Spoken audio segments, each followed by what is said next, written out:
Joe. Good day, Carlos. What a fine 3 episodes we have before us today.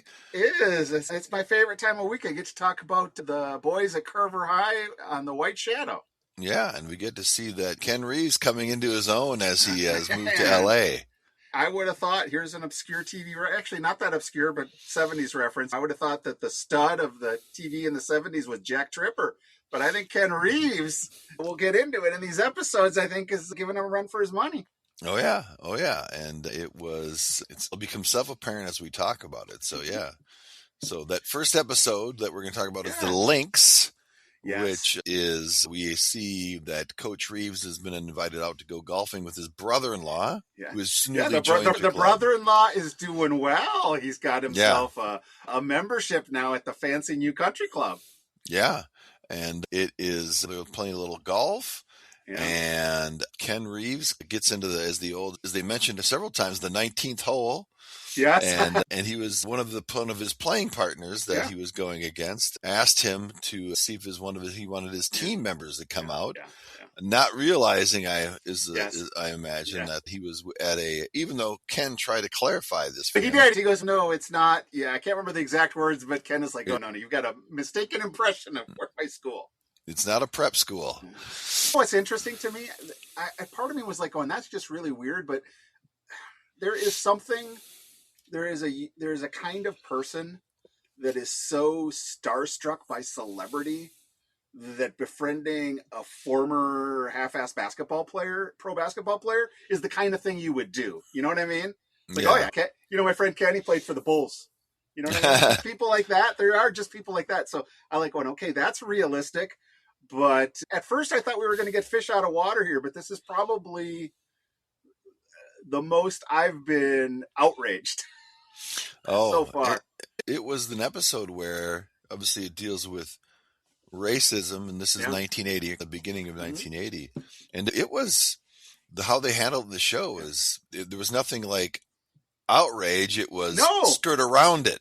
Kind of thing. No, to me, I was just like going, maybe that's an example of 50. I can't imagine being in that circumstance and not like reacting angrily towards it. You know what I mean? Being told I can't serve you, you know what I mean, in a restaurant. But anyways, we're getting ahead of ourselves. Reeves invites 3 of the ball players. He has to ask for volunteers, which is require people to come. Yeah. And what is it? Coolidge? Hooks, that's the actor. Thorpe. Goodness, I'll know. Just give me a sec. It is Morris Thorpe. Coolidge, and is it Salami? Salami, correct. Salami, yeah. Which Salami just gets episode after. Van Tatten's name is carrying weight in this show because he's a nice run of episodes. He is the guy that is getting a lot of play. Yes, much more so. Literally. And we did not see very little of our good friend Abner. We did not. Very little. And his time is running out because as we get closer and closer to the end of the season, this is their senior year for Abner. So he's got to make the most of what he's got going on. But two big things. Reeves invites those guys out there, but we missed a step. Reeves is, I'm going to use the word because I think gobsmacked by the daughter of this guy. Yep. And sets himself up and makes his move for her right away. Yeah, he does that. And it is, again, not something that would happen in today's world where, again, this is one of my most memorable episodes. So he's got the date going. He brings her back to his place. Yes. And she was like, I expected to be more junk around the apartment, athlete. And then they start kissing on the couch and she pulls out that sock. I remember that sock. I remember that distinctly. Yeah. And then she asked to go. Yeah, go ahead. Yeah. Oh, I was going to say that is very bachelor apartment thing. I don't have that exact story, but I have a similarly embarrassing type story, being a single guy inviting a lady over. Yeah. And she asked to go to practice. Yes. And then that's when she looks at Salami and how Salami kind of gets involved. Yep. Yeah. And thinks that he would be a good match for her sister, who's obviously in high school, or I hope she is. Yeah. Let's just take a step back. Can you imagine in 2026 a show, forget gender, where it's, he's hot. this guy on the high school basketball court. He's hot. I'd like to say, no. Yeah. But it was a different time. I actually overheard my high school gym teachers, 2 men and a woman, discussing who they thought was the most attractive female in my high school class. So talk about like, pick. So and it was, and then to make matters even stranger, is that the Coach Reeves makes Salami double date, meet her and do a double date. Yeah. Which, can you imagine a coach and his girlfriend with the thing is, this one, they said, okay, that's our premise, but we're going to take it to 11.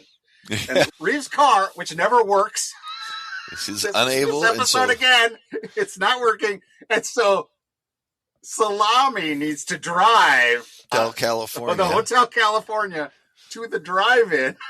Yes.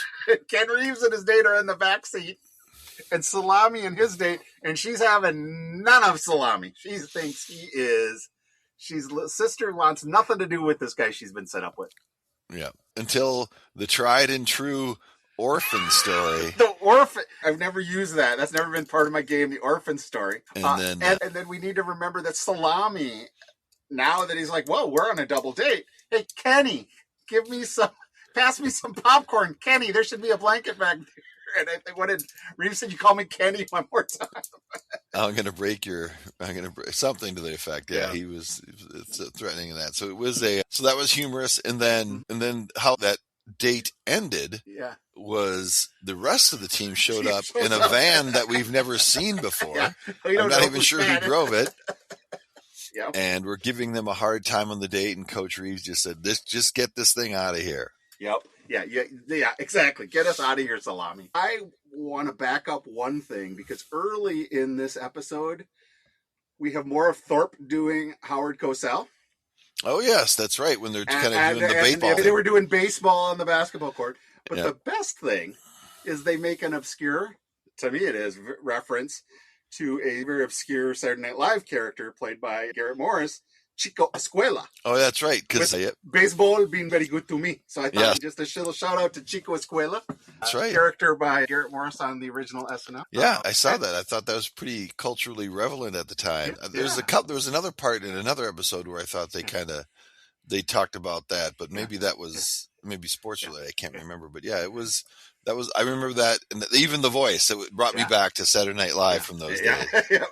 We get to the golf course with the players, and of course the starter says, "Oh, we don't allow these guys." And then I think that, along with the singing, I remember the scene where he goes, "Coolidge, this man has something to say to you." That's right. And when the guy says, "Watch out for the trees." Yeah, the trees are out of bounds. Okay. So I thought that was great. And then Coolidge had the other great line that I remember. Yes. When Coolidge is the first one to tee off, he steps up to the ball and he hits it and just blasts it out there. He's the first player, I should say, to hit the ball. Yeah. And Coach Reeves goes, "How'd you hit that so far?" He goes, "It's easy. It's white." I did see that. There was, I don't know if you caught it. And once again, this is very 70s. It harkens to a commercial series there used to be. As I think Reeves is teeing off, the guys are. Oh, was it E.F. Hutton? Yes, my broker says. That's the old ads for E.F. Hutton. My broker says it, and everybody is quiet to listen in on what E.F. Hutton says. And so, that reference, I like that. And then the part that just had me wanting to just throw my TV. The players can't get served at the 19th hole, and Ken Reeves' new friend saying, "Yeah, we got to get these guys out of here." Yeah. So in one Ken sense, Reeves gives him a lecture, but there's not the kind of out. And once again, I guess it was very common in the early 80s to have clubs that excluded based on religion, no Jews, a lot of no Catholics, and no African Americans, to the point where in the early 80s, the vetting of political candidates, particularly among the Democrats, you needed to cancel your membership at any club that's exclusive. Yeah. But it was very common for these guys to be members at clubs that have this issue. So as outrageous and as just off-putting, it's almost like watching Gone with the Wind and seeing some of the scenes they're going. That's just really uncomfortable. But like I said, the lack of outrage really really kind of caught me. Probably some of the most cultural artifact of something that you wouldn't see today was that. Kenny left it as your time's is going to end soon, but not now because I'm going to pack up my players and go. But another one of those scenes that I remember distinctly is that Ken Reeves' current girlfriend comes in and convinces them to at least get the food. But then her dad comes and says, you got to get out of here. Yeah. But it's Salami getting they got some weird meals. Yes. It's not an avocado. The thing you eat the leaves off of. Yes. Salami pulls it all apart and says, I got gypped. There's nothing in here. And I thought that was just hilarious. And that's another thing I remember from way back when. But I thought Ken was getting along with that young lady. But I thought it was, but I don't know. Maybe he was just the man du jour for her. Do you have anything else from Lynx? I don't. Just the last thing would be that the girlfriend and Ken took the whole team to a public course to one of the first professional golfers, which in one ways was great that they try to lift that up, but it's just another way of saying we couldn't get into there and do it. Yeah, so now we have to go to the public where they sell you the buckets for $1. That was when they did try to bring in that, but it is a stark contrast. Yeah. And just a couple of things. The guy who played the club member who disinvited the black, that is Alan Alda's father. It is Alan Alda's father. Yep, absolutely. From MASH fame, everyone, for out there that doesn't know. He played Hawkeye. And then I think maybe it was Thorpe who was a trendsetter for Payne Stewart because Thorpe brought one of the +4s. Yes, he had the knicker. He was... So I love that they were prepping. He was researching with a magazine. Yep. He's like going, I'm not going to embarrass myself. Yep. So it was quite good. But I thought that's one of my memorable episodes, and it's one of my favorite episodes. Even though I didn't really obviously read into it that racism at the time. Probably just washed over me. That's exactly. Yeah, that happens. Yeah, that's terrible that they're like that. And it once again. A 15-year-old's perspective is very small. So, the fact that it went over my head or was not didn't impact me like it did now. But exactly. In the continuing escapades of Kenny Reeves' love life, the gal from the country club is gone, and we are now with the not subtly titled episode, The Stripper. Yes, a fellow teacher, the chemistry teacher at the school, who is an attractive young lady who grows up to become the Karate Kid's mom. Yes, exactly. Yeah, you got that. And actually, did you ever watch Mad Men? She was a secretary on Mad Men. Oh, I didn't know that. Of one of the old partners. Okay. And then, and it sounds, you're trying to think of a basketball season, right? Yeah. And these consecutive episodes have 3 different girlfriends. It's like, basketball season's not that long. So he's burning through them. He is. And but you know what? He's the leading man, right? He gets the lady. Yep. So I think this is an interesting episode, and I thought progressive for even and old-fashioned back at the same time. So meaning, it very much. Let me just jump into what really felt odd to me, just because it didn't. They did not do the caricatures that I'm used to. So we meet Salami's dad, who is a Guido. I shouldn't say that. Actually, I should not say words like that. He is how in the 70s they would have portrayed an Italian father. Correct. You know what I mean? And very loud, boisterous, just picture it, and that's who you have. But he's also the lead book banner at high school. And so it's like, I don't know. I guess I would have had a blue-haired woman from the church council, not the Italian stallion father, right? But he's very outraged. They've got some books they're going after, and you got Sybil Buchanan just not fighting for freedom. Yeah, and it was just, he was not very sympathetic in the first episode when he shows up. Yeah. Not sympathetic at all. Not even a little bit. And if I knew cinema at all in terms of like the history of it, I thought it was interesting when he came in, was talking to the principal and the vice principal. Yeah.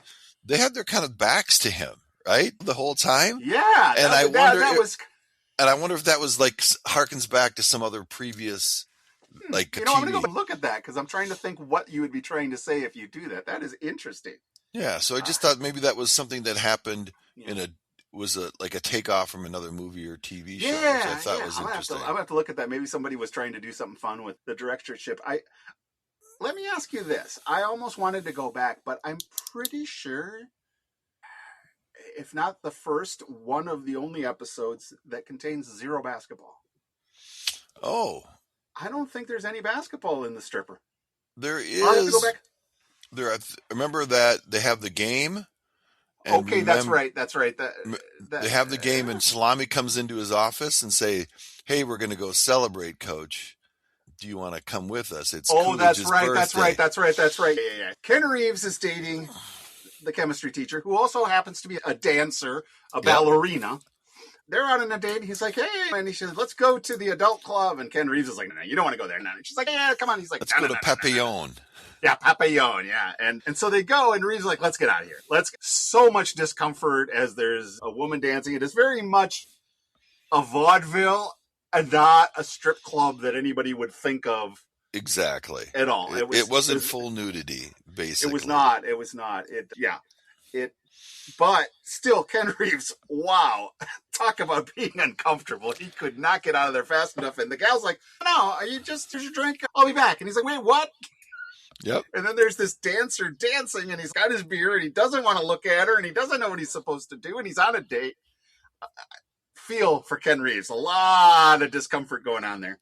And then, that's where I thought and then Ken is the one who mentions this, because personally, to his good friend, the principal. Yeah.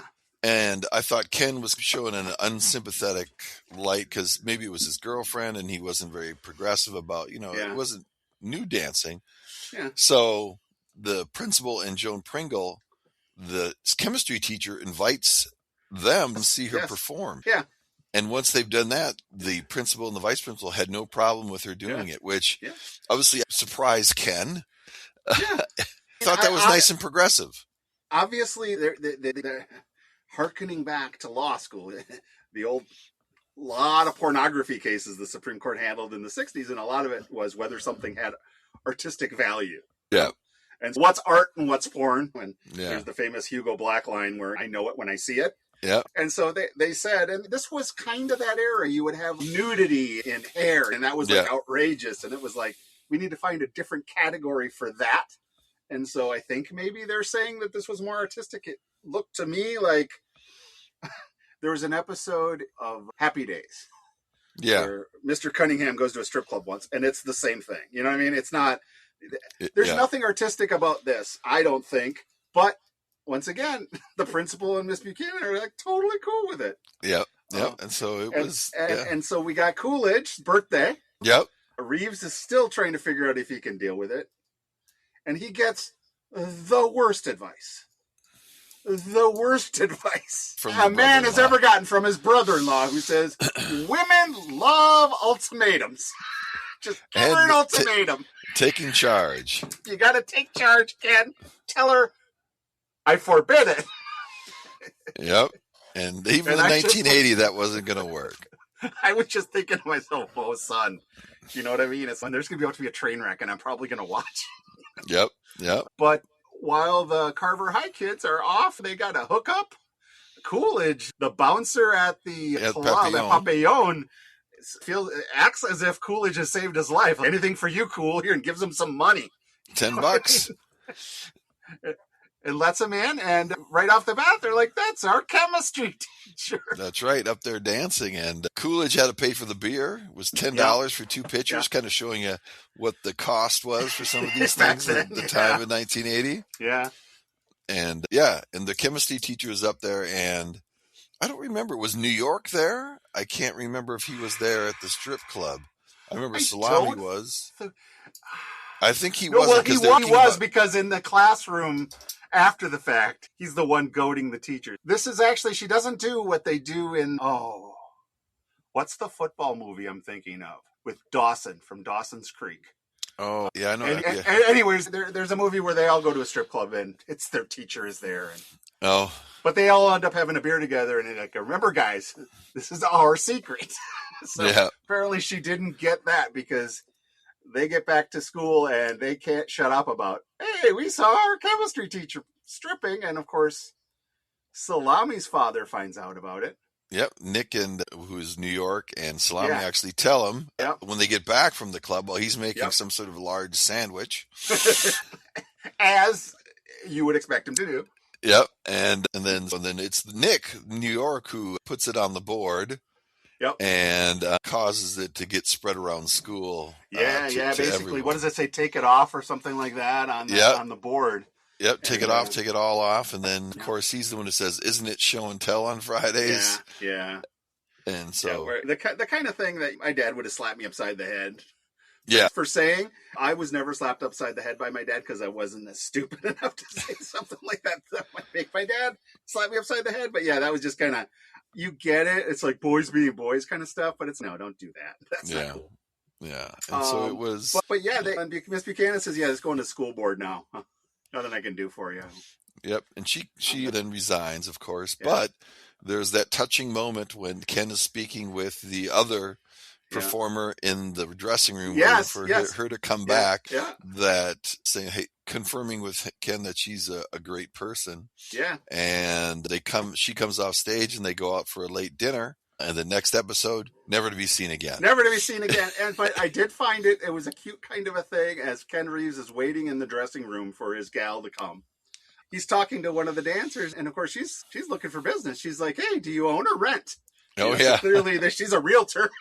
I don't know if she keeps her business cards in her G-string or what, but she was inquiring to see if there might be a sale opportunity there. But solid episode once again. Wow. I mean, to me, that's a salacious topic. This one too. Ladies. This episode, the next, was it the one and only two times that I remember in the previous episodes that Ken got that fireplace cooking, turned down the stereo, turned down the lights. Yeah. So that was Kenny Reeves. So we got, I want to say it's an interesting title for this next one. I'm watching it, I do know, but off the top of my head, it's called Gonna Fly Now. And I'm like, is this a Rocky reference? Oh, yep. But we start out very seriously. We have a police officer talking to the faculty at Carver High saying he is bad. Yeah. And then showing that she hits the bar and it breaks and not break in half, but gets bent in half. Yeah. And says, this is someone on PCP can show this kind of strength. Yeah. And it was like, and those are the things that we heard when we were in school. We heard, it gives you superhuman thing. And I remember it's a horse tranquilizer. And I'm like going, I'm smaller than a horse. So I think that's enough. I'm like going, a 3.2 Miller gets me buzzed at like 18. I don't need, that's good enough for me. You know what I mean? So it is something that I do, there's a couple incidents in my life where people used some kind of a drug that was weird and I'm not quite sure what, but I grew up in a pretty mainstream suburb with your mainstream 80s suburb drugs. Yeah. He was not really part of it. No. And the premise is that the team in one of the biggest basketball games, I believe, of the year, they want to beat this team and they win it by 2 at the buzzer, even though Gomez almost blew it. That's when he turned the ball over. But then they got the ball. Coolidge dunked it in. They're all excited between the coach and the players and the principal come in, and they take Phil, who's the our man Phil. They put him in the shower. They put the coach in the shower, and they put in the principal in the shower. And before that, though, we got some game time footage, which Phil is mocked a little bit because he's kind of parodying Reeves. He's like, look for the back door. Look for the back door. Yep. But he's the one who says, hey, coach, their center hurt his leg. Their center hurt his leg. So Reeves, sure is they changed the play. And despite Gomez's screw up, they end up winning the game. Yeah, and that was great. And this was the most Phil has spoken. And you get an insight into Phil's background and his mother. So, but he came from St. Louis and he had problems with drugs back when he was younger. Yeah. But he's turned the corner, was a straight arrow, and the boys convinced him to go to this party. Yeah, he didn't want to go. He just pick up the towel. I'm good. After now we hear what he had been through, you start thinking, is he just keeping himself from temptation? Yeah. And then not doing it. And he comes across this nefarious fellow who pours him a beer where Phil makes a beer face every time he tries to take a sip of the beer. Yeah. And this guy obviously was a little older, but not quite older because they said, are you back at Carver for school? He goes, heck. And we see the guy in the opening scenes buying some kind of funky chemicals that he later find out are used for making the drugs. Yeah, I think what I find fascinating too is what these storefronts looked like back then, right? I mean, they seem very dated, like it's almost the 50s in one sense, but I just thought that was interesting. And yeah, you meet this and then the guy who is the chemist and like, don't turn on the light, you'll blow us all up. Yeah. Yep. But yeah, at the party, Phil gets drugged and he starts dancing up a storm and getting hot and strip dancing, and everybody's like going, "Hey, Phil, party!" And then all of a sudden, hey, Phil, yep. Phil pulls a Doug from The Hangover. Yeah. Oh yeah, yep. And then, that's right. They say you're stronger than you look. And they lose him. Remember, and then they were trying to find him, and then they couldn't find him. But the last shot of him is standing in his underwear up in the tree. Yep. So Phil was that, but then Phil ends up in the gym somehow, or in the locker room. Asleep in the locker room, I believe. And the showers is where Kenny Reeves finds him and is, okay, what kind of bender are you on? And he's like, I didn't take nothing. And I'm like, he's like, I didn't, but I did take PCP back in the day, and you can have flashbacks. Yeah, and that's what that was new to me. They didn't teach me that in health class. Maybe I didn't need. Maybe I read like the first reason not to use PCP and didn't need to go down to the additional reasons. You know what I mean? Like the first one, I'm like, yeah, I'm cool with not doing that. But the whole flashbacks thing is like, that's like a Damocles sword over your head for life. I don't know. Yeah, and they said it was stored in the fat, but it was like Art Linkletter. I remember his daughter who took LSD. She jumped off a building, thought she could fly because she had taken at some point in her life, these drugs. But yeah, that becomes a central thing in this episode. Yeah. Yeah, absolutely. And then we get to the title, Gonna Fly Now. So on the it seems like there's a belief of Phil that somebody dosed him, and then the guys are like, hey, maybe it's drug dealer guy whose drug dealer party we were at who drugged him. And then at the same time, we see some very young female who's following the drug dealer around. Yeah, and she, as a young lady, had quite a bit of cash on her. She did. First of all, I couldn't begin to tell you if the accurate pricing of PCP is being displayed or not. I don't know, but she had the cash. Yeah, and it was $50 or something. Which I was thinking about that. Was that like a car payment back in the day? But who knows? Something close to it. That's a lot. It's a lot of money for drugs. Yeah, back in 1980. But yeah, but I think that obviously the point about they're trying to get across drugs, the players were against this drug dealer because it was way off the reservation. Yep. And then you go ahead and describe the scene with Ken on the roof. So yes, we next see this gal with the money from the drug dealer. She's up on the roof of the school, and she's hanging over the edge there, and it's spotted. And our superhero Ken Reeves thought of risk of life and limb is just up on that roof instantly. And he goes to help save the girl. He's trying to talk her down and this and that, and then she jumps. Yeah, and, you don't see it on screen, obviously, in terms of the impact. Yeah, but for me, I've seen the trope that is done more than once, which is they've set up the kind of the landing airbags. Yeah, the little puffy. And so I assumed that they were going to cut to the airbags were there, and when they didn't, it's just use your imagination, but splat. Yeah, that probably is one of the more shocked I've been while rewatching this. That's very stark. And not the kind of thing you'd see. You still see. You don't see that kind of death on network TV. Yeah, and I was not remembering this episode. No. I said, there's no way they're going to let her jump. He's going to somehow save her. And Phil said, hey, that's up there. Phil's thinking in his head, is this going to happen to me now? That's scary stuff. But it was and then but the posting of that was never addressed, her jumping. There was no hundreds of counselors. There was grief counselor had not been invented yet. Yeah. Everybody likes to say about Gen X, it's like, no, they just pretty much, we watched the shuttle blow up and then everybody just went to health class. Yeah. You know what I mean? There was no concern for everybody's psyche or anything like that. And then when this happened, then Ken Reeves got into his bee and his bonnet. Where was this party? I'm going to go and investigate with his newly sergeant detective girlfriend. We actually forgot because we've talked a lot about Ken's game, but even early on, we start the episode. She is the police officer in the school presenting to the faculty, and she hands him his business card, and he goes, "Can I use this just for business reasons?" Oh, he says it's only good for emergencies. Son. Yeah, for emergencies. Yeah, he was hitting on her from like the get, right? Yep. And so he's got that relationship, but here he's full Cagney and Lacey or whatever, insert detective. He is going to get this guy, because he witnessed something pretty horrific. Yep. And that's not, he doesn't even really address that emotionally in one sense. No. Just, they talk about it. Feels like he channels it into anger. I guess that's the argument I would make. He channels it into anger and revenge to be able to get these horrible people. Yeah.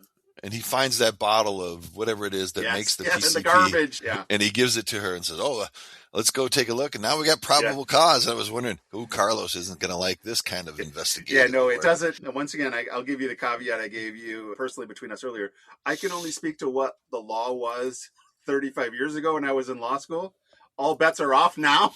Yeah. That ain't cool. You can't tiptoe onto someone's land and sneak peek in their window to find your probable cause. You need to be able to do that from public property, not from their own private property. You can't violate someone's rights to come up with an excuse to violate their rights. But once again, this is a different Supreme Court that I'm talking about. Whether that's changed or not, can't keep up. There's a strong chance it has. Yeah. But here, she's got probable cause. They get the cops to come after these guys and they grab them. We don't get a Law and Order ending, but we know they got picked up. Yeah. And they didn't shoot him. They're realistic. Again, Ken was invited along on the bus. Yeah, he was. Absolutely. With his girlfriend, and then as the guys are being taken away, her and him are walking away, and she's saying, "This is just one of the biggest I've seen, but it's like one of many. We just do our best to try to." And I don't think that lingo has changed since 1980, 46 years later. Yeah, but it was a nice kind of diversion in terms of this series. Three fun episodes. We got 6 left in season 2. Yeah. So I think maybe we'll knock off 3 and 3 in the next couple of weeks. So I took a look at the episodes next week are both really fun and things I had zero recollection of. So it'll be like watching a new show. I remember one of them, but the other 2 we'll see once my mind sees on it. And we need the little clues to come from the show, but just like from the previews, I'm looking, I'm like, that plot sounds, but especially once again, topical. You cannot judge how topical it is from 2026, but early 80s to have a Russian team is coming to play at Carver High is huge. Yeah, and that was this was total Cold War kind of stuff. I think of Draco as the personification of the Russian evil athlete that we were given by Hollywood. Well, interesting to see what they'll show us. I think they'll show us probably a softer side. Yeah, so we'll see.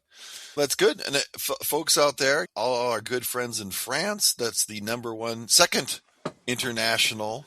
We got some people coming from places in France I've never heard of. So excellent. So we thank you. From Alsace-Lorraine? Yeah, there was another one. I can't remember was the name. I looked it up, but no. So this is continuing to growing.